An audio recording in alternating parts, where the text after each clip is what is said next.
अस्सलाम वालेकुम, मेरा नाम डॉक्टर सहरिश है। आपका नाम क्या है? वालेकुम अस्सलाम, मेरा नाम मिसेस खान है।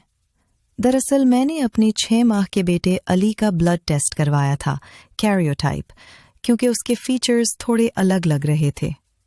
ये देखिए रिपोर्ट, इसमें डाउन सिंड्रोम लिखा है। मैं बहुत परेशान हूँ, इसका क्या मतलब है? मैं समझ सकती हूँ कि आप फिक्रमंद हैं। रिपोर्ट्स डिस्कस करने से पहले मैं आपसे अली की सेहत के बारे में कुछ सवाल पूछना चाहूँगी। जब अली पैदा हुआ था तब सब कुछ नॉर्मल था? डॉक्टर, इसका जिस्म बहुत ढीला सा था पैदाइश के वक्त, और इसका रोना भी हल्का था। क्या प्रेगनेंसी के दौरान कोई मसला हुआ था? आपकी उम्र उस वक्त क्या थी? मेरी उम्र 38 साल थी।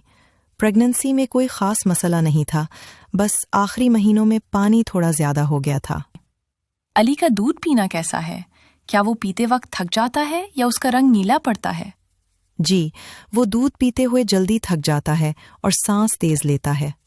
कभी कभी होंठ नीले पड़ने लगते हैं। क्या अली ने गर्दन संभाल ली है? अभी तक गर्दन पूरी तरह नहीं संभाली और पलटने में भी देर कर रहा है। हाँ, मुस्कुराता ज़रूर है जब हम इससे बात करते हैं। क्या हमल के 11 से 14 हफ्तों के दरमियान आपका कोई खास अल्ट्रासाउंड किया गया था जिसमें बच्चे की गर्दन के पीछे का पानी चेक किया गया हो? नहीं। क्या आप डाउन सिंड्रोम के बारे में कुछ जानती हैं? नहीं, मुझे ज़्यादा कुछ नहीं पता। देखें, रिपोर्ट्स के मुताबिक आपके बच्चे को एक खास कंडीशन है जिसे डाउन सिंड्रोम कहते हैं। ये कोई आपकी या बच्चे की गलती नहीं है, बल्कि एक कुदरती क्रोमोसोमल कंडीशन है जो प्रेगनेंसी के दौरान खुद ब खुद हो जाती है। हमारे जिस्म में क्रोमोसोम्स होते हैं जो हमारी बनावट तय करते हैं। आमतौर पर ये 46 होते हैं, लेकिन डाउन सिंड्रोम में बच्चे के पास एक क्रोमोसोम एक्स्ट्रा होता है। ये एक कुदरती इत्तेफाक है जो किसी के साथ भी हो सकता है।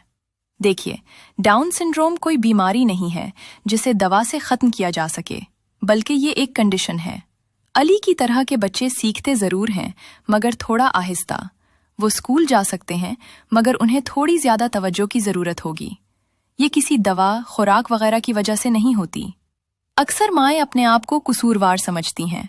इसका मुकम्मल इलाज नहीं है, लेकिन बहुत से बच्चे अच्छी तरबियत, मोहब्बत और केयर से बेहतर ज़िंदगी गुजार सकते हैं।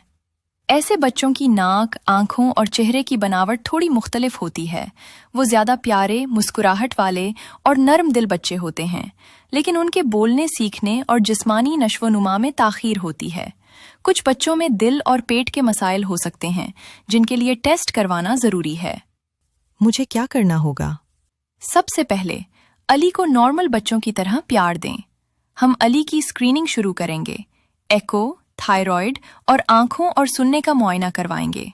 अगर बच्चे की तरबियत और थेरेपी जल्द शुरू की जाएगी तो वो बेहतर बोलने, चलने और खुद काम करना सीख लेता है।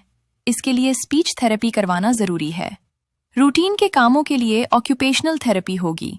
इसमें पेरेंट्स का रोल बहुत इंपॉर्टेंट है। बच्चे को हौसला और एतमाद दें। हर नई अचीवमेंट पर इसकी तारीफ करें। बच्चे के साथ ज़्यादा बात करें, खिलौने दिखाएं, दूसरे बच्चों के साथ मिलने दें। बहुत से बच्चे स्कूल जाते हैं, बातचीत करते हैं और अपनी ज़िंदगी खुशी से गुजारते हैं। आपको अर्ली इंटरवेंशन प्रोग्राम से जोड़ेंगे, जहां आप जैसे और वालिदैन भी होंगे। पाकिस्तान में भी ऐसे बहुत से इंस्टीट्यूट हैं जो डाउन सिंड्रोम के बच्चों के लिए स्कूल और तरबियत फराहम करते हैं।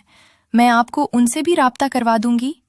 अली को वक्त पर वैक्सीनेशन लगवाएं, क्योंकि उन बच्चों को इन्फेक्शन जल्दी होता है। शुक्रिया डॉक्टर साहिबा, आपने हौसला दिया। मैं पूरी कोशिश करूंगी कि अली की बेहतरीन परवरिश करूं। बहुत अच्छी बात है। अली एक खुश मिजाज बच्चा बन सकता है। हम हर कदम पर आपके साथ हैं। नेक्स्ट प्रेगनेंसी में आप प्रीनेटल स्क्रीनिंग या एमनियोसेंटीसिस करवा सकती हैं, ताकि मालूम हो सके कि अगला बच्चा बिल्कुल सेहतमंद है। हम आपको स्पेशलिस्ट के पास रेफर करेंगे जो जेनेटिक काउंसलिंग देता है। ठीक है, बहुत शुक्रिया।